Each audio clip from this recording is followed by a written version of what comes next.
Hi, it's me, Pat, again, up here in my lofty attic studio at Hames and Axel Farm. Welcome to Goat Keeping 101, Class 2, which is about the history of the breed. I'm going to be doing this a little discombobulated because I don't have the full range of technology the studio would have, but we can make do. So I'm going to be using some of the images on this tablet so that I can actually point to things, but then I will be putting the full image up on the screen for you to study more carefully. Okay, so this is the conformation of a goat. And I'm going to be using terms that you will need to understand. So I thought this would be a good time to go over it. If you're talking to breeders about Nigerians, they're going to be using shorthand. It's our jargon, they're the parts of the goat, and we expect people to know what we're talking about. So it's a good idea to study this, learn the basics. You don't have to learn everything. But one of the basics is the withers, which is up here. We measure a goat, we measure her from the withers. That's the space where her neck meets her back. And you'll see that the height of goats is measured in the withers. The withers are not static. The withers change. So when you talk about an animal being 24 inches at the withers, if that head is cranked really high, those withers are going to be up high, and that doe's going to be over standard. But if you were to let her head rest and just relax a little bit, you might find that her withers settles down to 22 and a half. It can be that big a change. So when you're evaluating stock, look more at how the animal is standing at rest than when they're in the show pose. Oftentimes you'll see in a show pose that this area here, we call the loin or the chine, is a little dippy. It's got a little bit of a sway back to it. That often happens if the head is held unnaturally high, which people want to see good blending in here, but we don't want to see that happen at the expense of showing the strength of the back. So when we talk about the withers, we also talk about the brisket. The brisket is this area here in front of the front legs, and we ideally want to see good length of body. So we want to see extension, and think about it as a space filling up with air. The longer the better, the healthier the babies, the healthier the mother. Okay? This whole area here is referred to as the barrel. And then we have, these are the rear legs, obviously, and then these are called the hocks, the front legs, and then the pasterns are down here. And when they first started looking at the Nigerian dwarf goat back in the late 1800s, people were seeing these little goats that were very good mothers, very productive, but very small. And they were running with herds of big goats, and they were crossing in, or nobody was breeding them purposely. They were just there. But somebody took a look at these and began to import them as part of their personal menageries. And by the 1930s, they were being brought into this country either for display in the zoo or for breeding in the zoo, because they were prolific and they were good productive milkers. They were easy to handle and they were easy to feed. So eventually somebody took a look at these animals and said, wow, some of these animals are thicker in through here and some are thinner. Some are stockier from top to bottom and squat, and some were long-bodied. Some had a more dairy appearance, meaning more feminine. Some looked more seriously meaty. The meaty ones became the pygmies, and the dairier ones became the Nigerians. And that's why you will see a scale. Sometimes a judge will refer to something as being much stockier or having much more dairy appearance.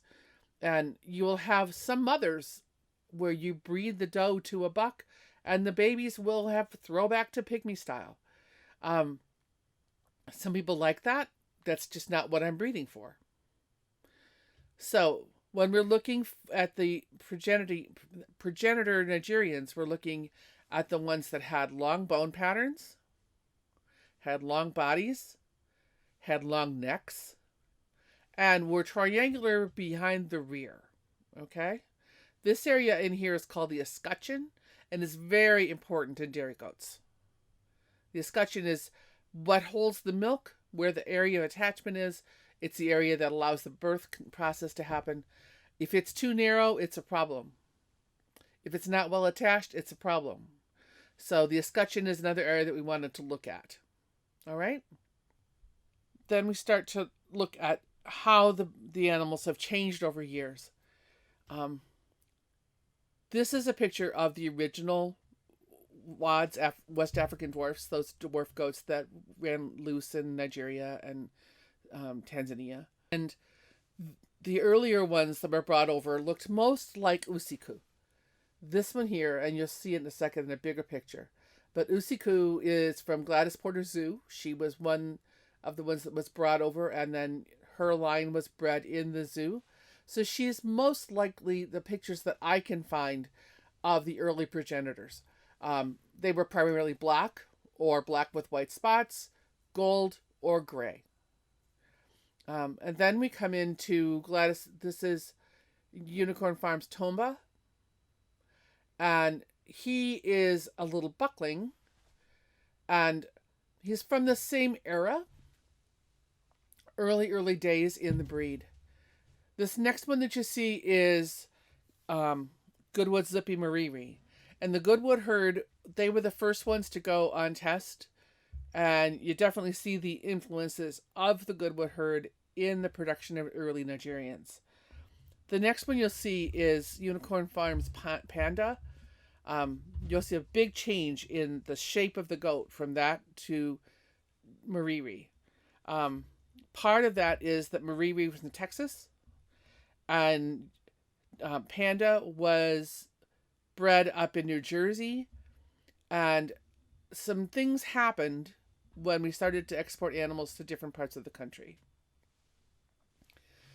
When the first goats came in, some went to Texas, some went to New Hampshire. I'm sure they went to Kansas, they went to other places as well. And there was no registry for them. So eventually in the 1980s, the International Dairy Goat Registry was formed. And they accepted the Nigerian dwarf as its own breed, understanding that it was a very brand new breed. They did not put standards on it. And they were starting the herd book. So there wasn't anything to disallow, but they wanted to develop a miniature dairy goat. The idea was for the Nigerian to turn into a miniature alpine. And here you can see a picture of what a pygmy looks like and what a Nigerian looks like and what an alpine looks like.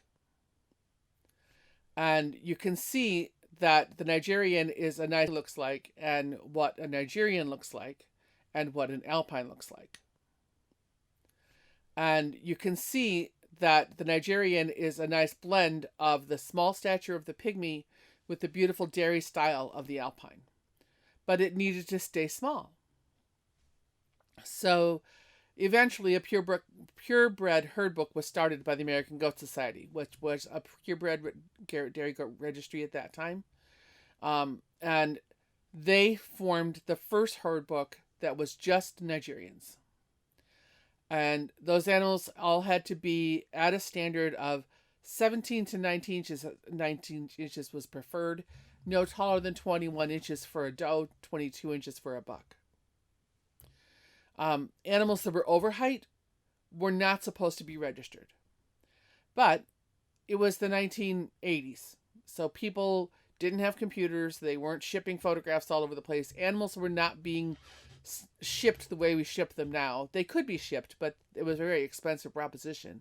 And these were very new goats to this country. So they were more likely transported on the ground, although some were, I'm sure, flown. So a lot of photographs were taken. And they allowed certain animals to come in on what was referred to as the committee basis. And a committee basis is where a whole series of pictures would be taken, reviewed by a committee of dairy judges, who would then look at it and say, yep, that complies, or that animal doesn't comply. And we started to build the gene pool based upon that. So, from those, we started to cross the animals within the gene pool that had been in the herd book and discovered that it was too small a sampling. You have to have a certain amount of genetic combination and depth in order to make it strong enough. So even though the herd book had been closed, it was reopened until 1991. And at that point, during the time that it was reopened, the animals were allowed to crossbreed. So we started to see some Sonnens and Toggenburgs, Alpines, bred into the original stock. And we saw a notable change. They were still small, but they were much dairier. They had much more elegant top lines. They were getting taller. They weren't staying at 17 inches, 19 inches. They were going to 21 and 22. So eventually the American Goat Society raised their standard up to allow 22.6 for a doe and 23.6 for a buck. Still preferring to see the smaller animals, but understanding that if you wanted to increase the dairiness, you were going to sharpen that withers. You were going to wind up with taller animals. Taller animals made it easier to milk these goats too, and they were being developed at the same time as dairy goats, not just as companions. So now you've got the IGGR and the AGS, both with different standards. At the same time, the American Nigerian Dwarf Dairy Association, which is not a registry, it's a breed club, was formed. And the intent of that was to work towards the dairier animal, to work towards the animals that were the higher end of the standard. But you still had the purists who wanted to make sure the breed stayed small. So that's where we wind up with a split. And I'm going to talk a little bit more about the controversies later on. But it is the ANDA standard, which is the ANDA. It's kind of complicated. I don't want to throw too many letters at you. ANDA actually began almost immediately campaigning with the American Dairy Goat Association, which is the preeminent dairy goat association in the country, to accept the Nigerian. And those breeders looked at the Nigerians as pets. And so for years and years and years, they wouldn't even consider it. In 2002, ANDA was able to finally get Adga, American Dairy Goat Association, to accept the Nigerian. And at that time, we had already begun to see the formation of another group, the Nigerian Dwarf Goat Association, which worked to promote the smaller stock. Then you have AGS working kind of on the pet and dairy quality stock. And then you've got Adga coming in 2002 saying, yes, we do accept that these are dairy goats. And it took them 3 years to develop a system that would allow them to be shown. And they were shown, they were allowed to be registered in the herd book in 2005, and they were first shown in 2010. During that time, we see a tremendous difference in the breed. If you look at, this is the idea of the breed Panda at the time that ANDA was formed. Come on, Panda, get back up there. And then we start to see, after Adga started to accept the Nigerian, a tremendous shift in the breed. These are Nigerian Dwarf Goat national champions since 2010. But you can see that there's a tremendous difference in the breed through the years. What we began to see in about 2007, 2008, when Nigerians were going to be accepted into the national show, Adga has a look that they want. And it's a problem for a lot of breeders. Over time, Adga has taken the Toggenburg, which had its own style, and said, no, if it's going to be a dairy goat, it has to look like this, and this is this one style. And if you were to take a look now at Toggenburgs and Alpine's Sonnens and just cut off the head, make it a silhouette, the body style would be the same. But the Nigerian was much smaller. It couldn't fit the same set of scale. So somewhere in the mid-2000s, it is suspected, I can only say it's suspected, and I will not name any names, that people began misrepresenting the herd. It pretty much comes down to one herd, but it's what happened has really affected the breed. I breed my dairy goats because I love the milk and I love the goats. And I show because I have to. I show in probably the most competitive part of the country, so I never expect to win. I'm very happy if I'm in the top half. I'm very upset if I'm in the bottom half. But my animals don't exist so that I can go stand in a show ring. My animals exist because I want milk here all the time.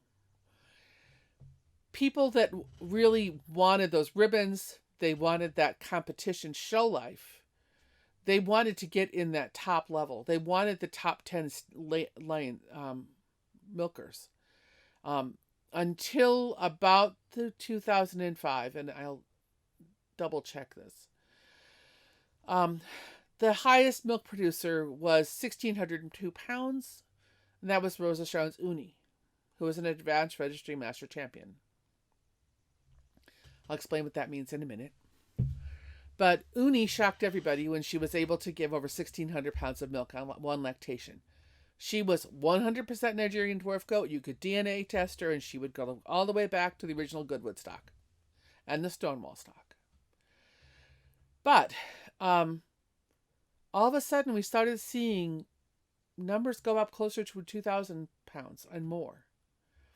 At the same time, when a doe is on test, and that means when her milk is evaluated on a monthly basis, or at least evaluated, sometimes it's just yearly, her milk is broken down into amount of percentage of butterfat, percentage of milk protein, and then fluid milk. How much milk does she make?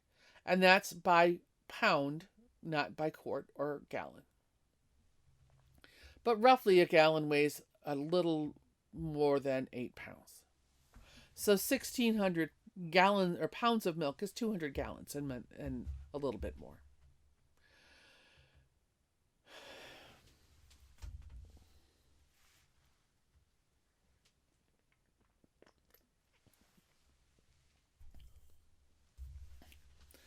So when Uni was producing that high amount of milk, she was also producing a high amount of butterfat and a high amount of milk protein. Somewhere around 2008, we started to see these higher amounts of milk, fluid milk, but lower amounts of butterfat and protein. And that to me is a sign that we're looking at animals that are crossbred. And there was an investigation. Actually, there was a request for an investigation. The request was not granted. Many of us, I was one of over 30 breeders who signed on to a request that the animals be DNA tested at a particular farm. Adga decided not to pursue that. They handed it to the breed committee. The breed committee decided not to pursue it. So then for years, we started again seeing does going over height, which we had not seen. We'd had bucks going over height, but we'd not been seeing does go over height. We've been breeding for years to get the size down. Why all of a sudden are we getting does that are 23 and 24 inches tall?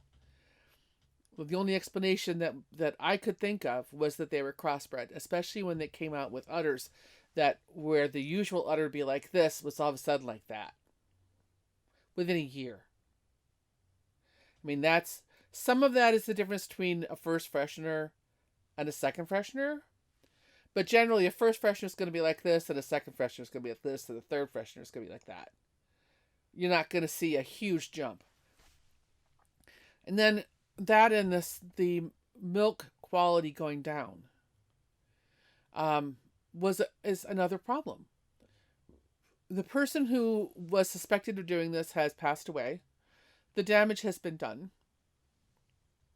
But one reason I'm teaching this class is because I want people to understand the difference.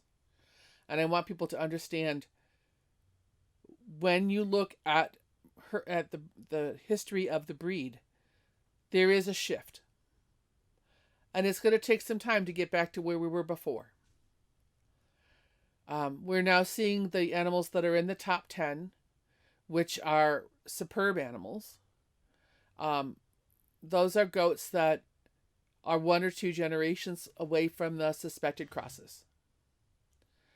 And I and some other breeders are trying to find a way to protect those breeders that stayed within the herd book. There are a lot of people now who have the crossbreds who don't know that. They don't understand that, and it's not their fault. And I don't really want to diminish those herds, but I do want to celebrate those who stayed within the restrictions. It's up to you to do the research. I am not about to allow myself to get sued. There were lawsuits settled over this, and I'll talk more about that in a few minutes when we get to the controversies of the breed. So the Nigerian dwarf goat, its evolution has a lot to do with the controversies involved.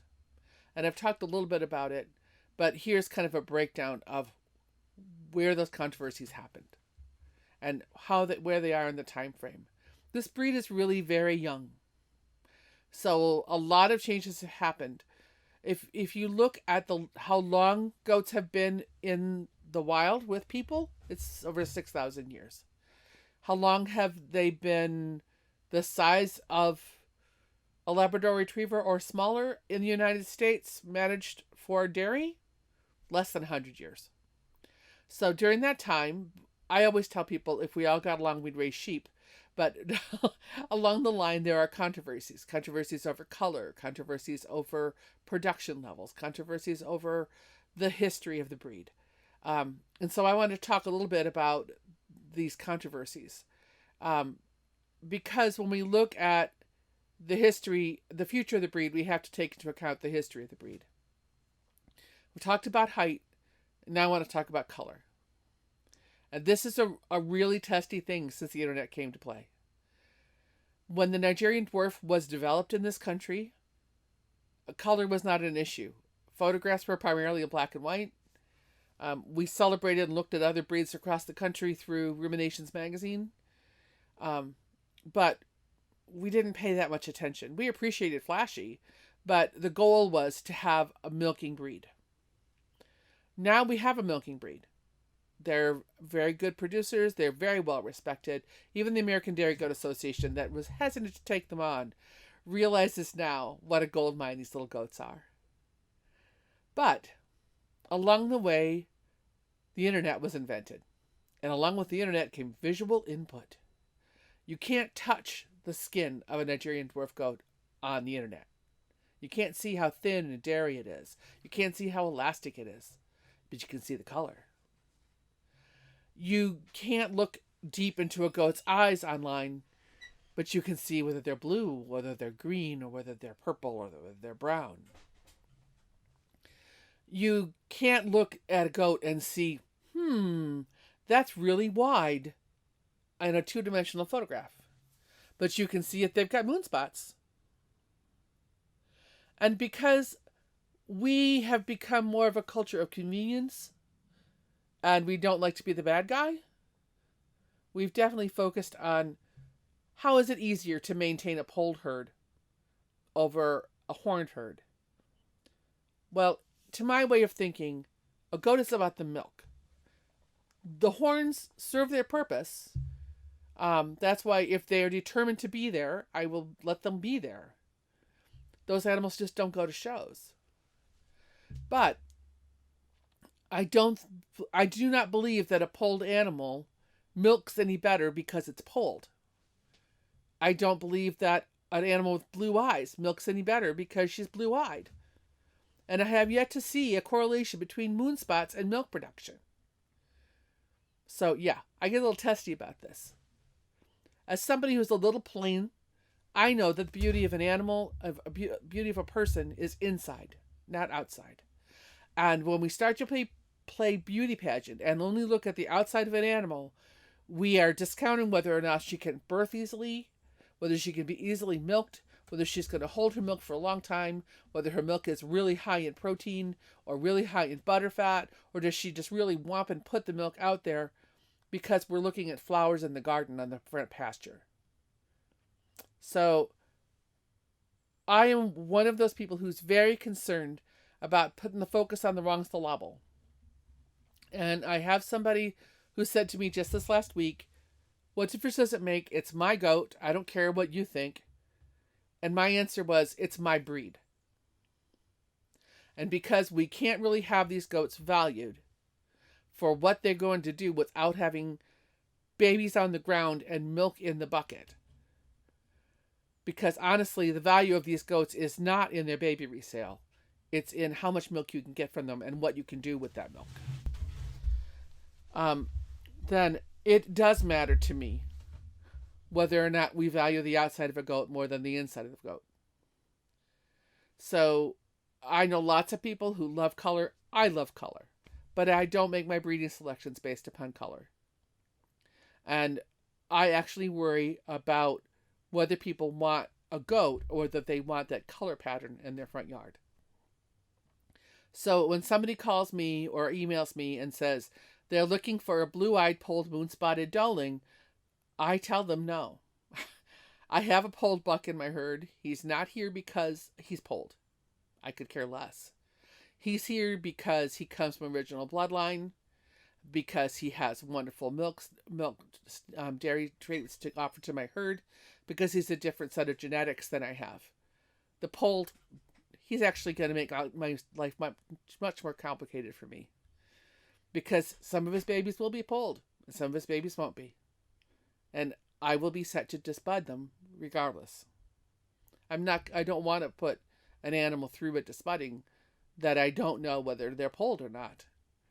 So I have to learn a new set of information, and that's a good thing. But that's not why he's here. So I just wanted to make sure that when we think about the history and we use that to plan for the future, that this breed has always been developed to its current standard for its milk supply, not for its pretty outsides, although they are beautiful. Anda now fully represents those animals that milk really well, regardless of their DNA. And I will say that Adga has learned its lesson, is now requiring all the bucks to be DNA'd. And eventually they will get to having all stock being DNA'd. But it's still kind of ridiculous. They are just goats. But when you're seeing these animals that have tremendous hide prices or tremendous milk production, you decide for yourself what your value is. What do you want? Do you want a healthy goat that's going to stand up over time, which the jury is still out on does with whomping udders that drag on the ground, and hips which are dislocated because the Eescutcheon is too wide? The jury is still out on those animals. How long will they hold that udder? How long will they hold that production? How long will they pass on a weakness to their kids? We don't know yet. When we were working with the original gene pool and the small outcrosses that were done in the 1980s and 90s, it was a very different set of agenda than it is now. So that's why I want to do this class on the history of the breed. And if you have any questions, I will talk to you Thursday night in the Zoom class. Okay? So thank you very much, and I'll see you next week. Or Thursday. Okay, bye.